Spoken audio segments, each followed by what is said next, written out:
The Jeep Gladiator saw a bunch of big changes last year for the 2024 refresh, but there are still a number of changes here for this model year for 2025, as well as some new colors. As always, I'm going to go through this Wrangler with a bed from the outside and talk about what it's been like to live with for the past week and talk about what's new for this model year. Let's go ahead and take a look.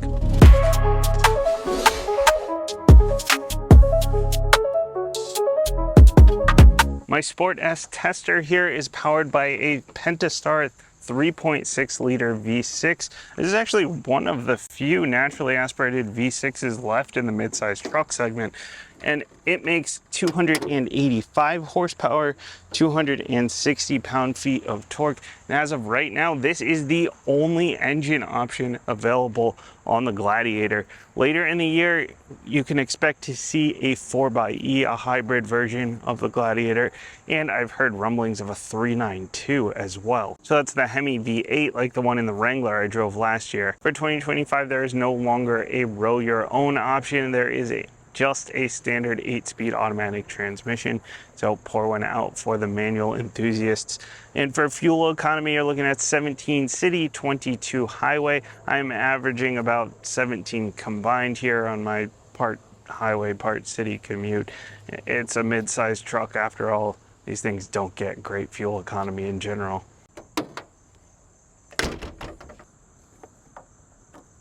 In case you haven't noticed, this Gladiator is bright green, and while you may have seen this color on Wranglers before, this is the first year you can get it on the truck. It is called Mojito with an exclamation point, and I've gotten lots of nods of approval from kids and adults alike. I love this color. There's also a color called Joose, that's Joose. Of course, you can't spell it the regular way. It's bright orange. There is a Fathom Blue, and then a military-inspired olive called 41. I am really glad to see that Jeep is keeping the fun colors alive, and I love this green. This truck is only offered with a crew cab and a 5-foot bed, so if you need more capacity, you're not going to find that here. But it is actually a little bit longer overall than some of the competition, the Colorado, the Ranger, the Tacoma, when equipped with a crew cab and a 5-foot bed. That's going to show itself mostly on the inside, well, and I guess when you're parking the thing. I mentioned this is the Sport S, so this builds off of the Sport, the base trim, and adds a lot of nice quality of life things. A lot of people call this kind of the sweet spot trim level here, but it gives you nice things like heated power mirrors, alloy wheels instead of the steelies. It also unlocks a lot of safety and convenience packages.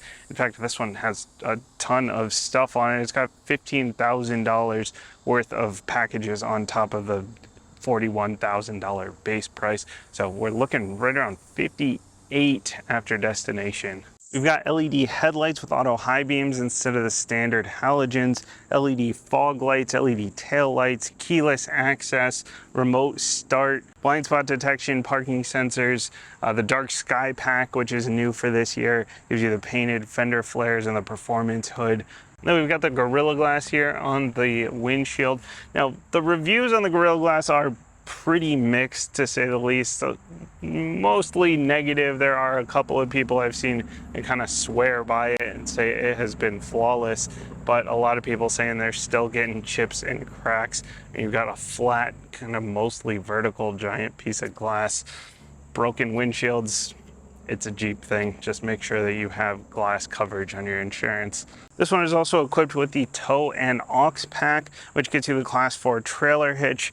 It also gets you some aux switches on the inside, which we'll talk about when we get in there. But it gives you a zoom feature on your backup camera to help you line up the trailer, and a little bit better cooling for the engine. It's rated at 6,000 pounds as standard for towing, but if you want to get the most out of your towing, you get the max tow package, and that one will do 7,700 pounds, which is quite good for a mid-sized truck. So that gets you the engine cooling as well. It gets you wider axles, an upgraded rear diff for anti-slip, and so that one will do 7,700 pounds, quite good for a mid-size. And if you pop this down here, this one does have the spray and bed liner. Of course, it's got the tonneau cover.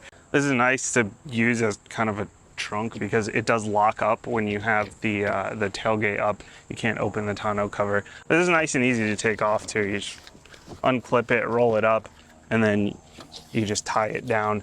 But again, 5-foot bed here. It does have the spray and bed liner. You can option an outlet over there. This one does not have that, but it does have the bed lights as standard and a couple of hooks, some tie downs around the corners. And then you've got the bag back here for some of the pieces that come off of the truck. And to close it up,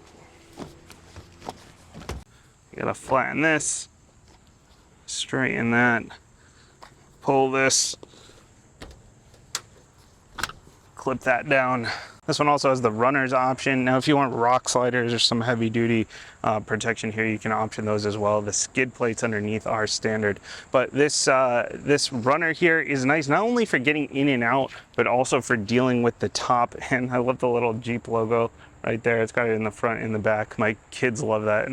They made up a rule that you have to look at the Jeep logo before you get in and out of the truck. So they're having some fun with that. Jeep logo is on the wheels as well. Note that this is on 17-inch alloys. These are standard wheels. You can also get another option of, there's another version of the 17s, and then there's an 18-inch. You get all seasons or all terrains on the Sport S. But back to the top. So this is the 3-piece Freedom top, which the front is super easy to get on and off. So there are a bunch of latches here up front on the inside. And there are 2 pieces in the front that you can pretty much do by yourself nice and easily, and then you have a little sunroof up front. But when it comes to the back and the rest of the top, there's a bolt up here, and you do have a ratchet set here from Jeep. It comes with the truck. So you undo the bolt up here, undo the bolt on the other side, open up the back, and then there are 6 bolts along the back. I would definitely recommend having someone help pull the top off. With the Wrangler, I was able to get the top off by myself, but it was tough, it was heavy, it was awkward. With this one, I mean, because you have to go over the bed, unless you have like a pulley system set up at home, where I know some people did that with the Wrangler, where they just like hooked it around a tree. I don't know, but if you don't have a setup like that, then you're definitely gonna need a second person. And then of course you can pull the doors off nice and easily too. It even says you need a T50. It tells you exactly what bit you need. You just pull all the hinges off with that tool that I showed you a minute ago, pull the electrical off that's connected inside, and then inside here underneath the floor there's a space to put all your bolts, which is really nice and convenient. Jeep makes it nice and easy. You know, everything's using the same bit, and they provide the tool for you, and they provide places to put everything. Really, really nice. And this is the only open air truck you can get on the market. The interior is unsurprisingly very Wrangler-esque. Lots of physical switches and knobs, lots of little compartments, places to put stuff. It's nice enough in here, but definitely not precious. The Sport S still gets the cloth seats, manually adjustable, and these have to be some of the most uncomfortable seats I've sat in, but you can go up to a leatherette. There is a leatherette option here on the Sport S, and at least with the convenience group, these are heated, as well as the steering wheel. The wheel is pretty basic and clear, lots of buttons for your adaptive cruise that the Sport S gets over the base, and then your cluster settings and your tuning and volume are on the back. That's a typical Stellantis thing. I really like having those on the back there, because then it doesn't clutter up the front and they're still easily accessible. And then the leather wrapping also, the Sport does not get that, but the Sport S does. The cluster here is the 7-inch digital display versus the standard 5-inch. There's plenty of good info in here about your vehicle, lots to scroll through, and you can customize all the different areas. If this was the 5-inch, then there'd be a couple more little analog gauges up at the top middle there, and just your screen would be a little bit smaller, but lots of good info in there. The 12.3-inch infotainment is standard. This one has the upgraded one option on it with the nav. Standard fare for Stellantis here. You have all these homepage widgets. You can customize all the different pages with apps and settings and climate, safety, your camera, all that good stuff. It does get the job done, but it is quite laggy. You do have wireless Android Auto and CarPlay in here as standard. Tons of buttons and knobs and switches down below, as I mentioned, for all your HVAC, your heated seats, your heated steering wheel, your traction control, your climate. You've got a 12 volt over here, some USBs and aux. All your window switches are here, since the doors come off, so no switches in the doors. And then those 4 aux buttons down here are the ones that I mentioned as part of the tow and aux pack. If this one had the sway bar disconnect and the locking diff, then that would be down here. There'd be another red switch down here, but this one doesn't have that here in the Sport Plus.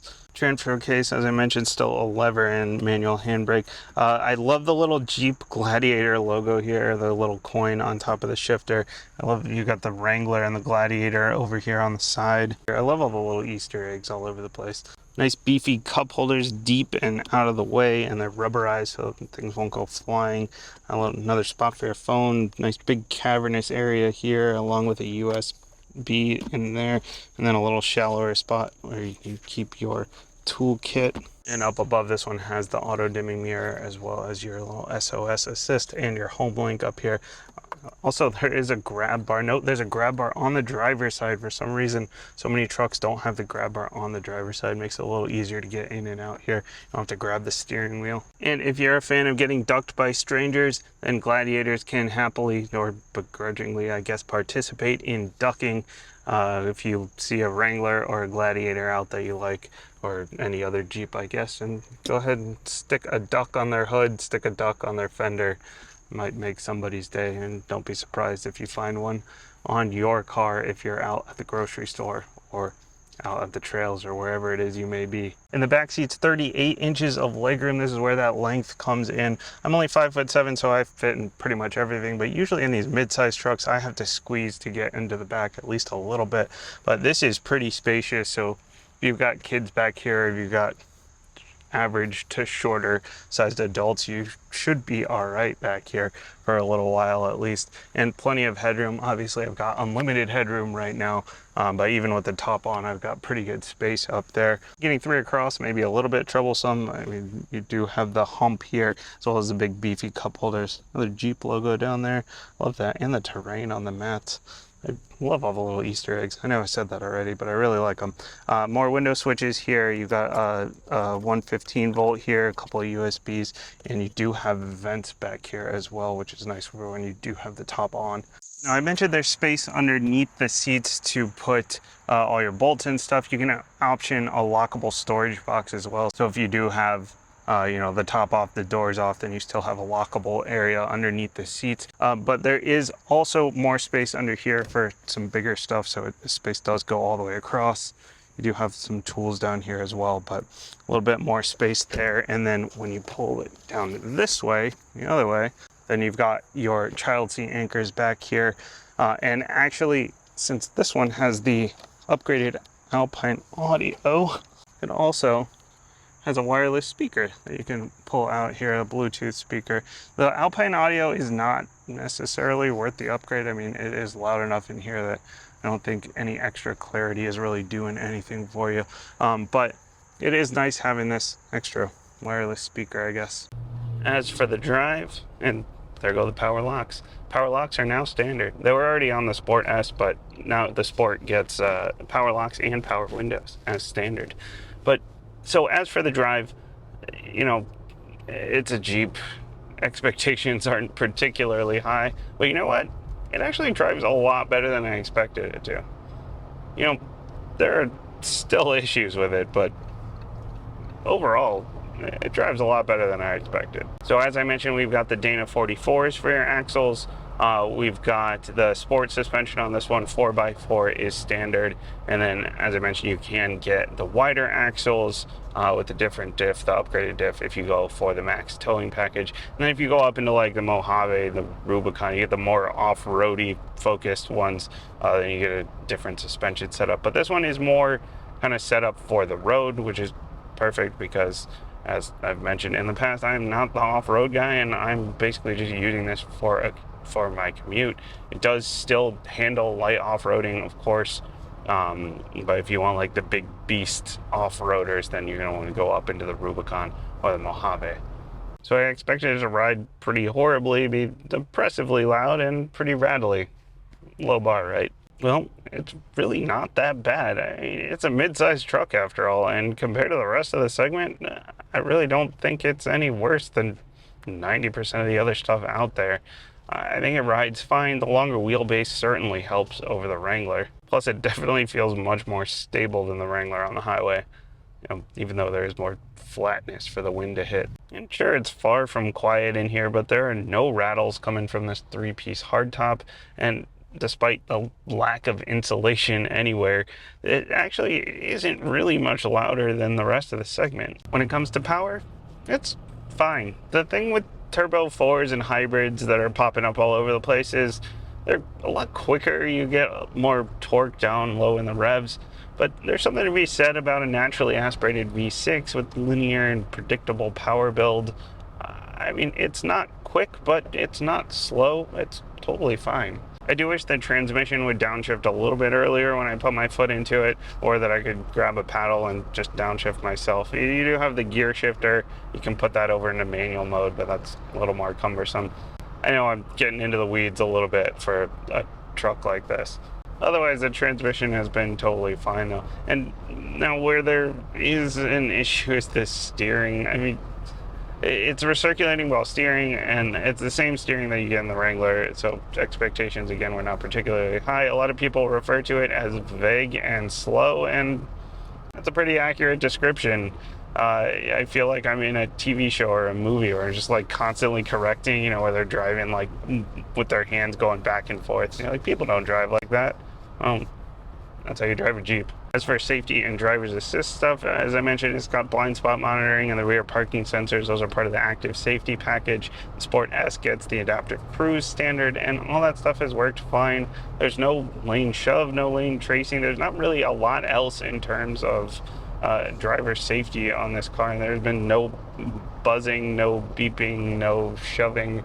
There really has not been any kind of interference from anything this week other than the beeping from the rear parking sensors. A lot of people, when they buy a truck like this, they don't want all the buzzing and beeping. If you are someone that wants more active safety features though, then you're not going to find that here. The driving experience overall is fine. I mean, that's really the best way to describe it. It's fine. That is when you have the doors and the top on, but the thing about this truck is you can take that stuff off and it's cool. I'm not even a convertible guy, and I didn't really understand the doors off, top off thing until I had that Wrangler last year, and it is something that is worth experiencing because it's pretty cool just driving around in the open air. I don't know if it's the steering or what, but I have a much tougher time backing this thing up than I have with any other truck I've driven. There we go. Starting to get used to it. Ultimately, I've really enjoyed my time with this truck this week. Honestly, my expectations were pretty low. I'm taking this thing on the road 100% of the time. I'm not the off-road guy. And, it's still got the solid front axle like the Wrangler, so I didn't expect it to ride very well. And I expected it to be loud. The doors and the roof come off. Of course, it's going to be loud. But it wasn't rattly at all, which was something that I expected. It really wasn't that loud compared to the rest of the midsize truck segment. Same goes for the ride quality. It really wasn't all that bumpy compared to a lot of the midsize trucks out there. Long wheelbase definitely helps for the ride quality over the Wrangler. I love that they're keeping fun colors alive. It's nice having a naturally aspirated V6 instead of a turbo 4 like everyone else is going for. And like I mentioned, the roof and the doors come off. It's something I didn't really get until I had that experience last year in the Wrangler, and the kids love doing that too, driving around with the doors and the top off. Now, I mentioned this one is priced at almost $60,000, which is a lot. MSRP, obviously, that's a high MSRP, and compared to the competition, you're right there with the Tacoma or with like a Ranger Raptor. I mean, you're getting up there close to a lot of the higher performance stuff. But realistically, if you go look online at the Sport and the Sport S's out there, you will find deals on these things for days. You can find plenty of them listed for under $40,000, which seems like a pretty good deal for what you get here. As always, let me know what you think about the 2025 Gladiator down below in the comments. Let me know how it compares to the Colorado, the Ranger, the Tacoma, all the rest of the competition for you. Thanks for watching, and I will see you next time.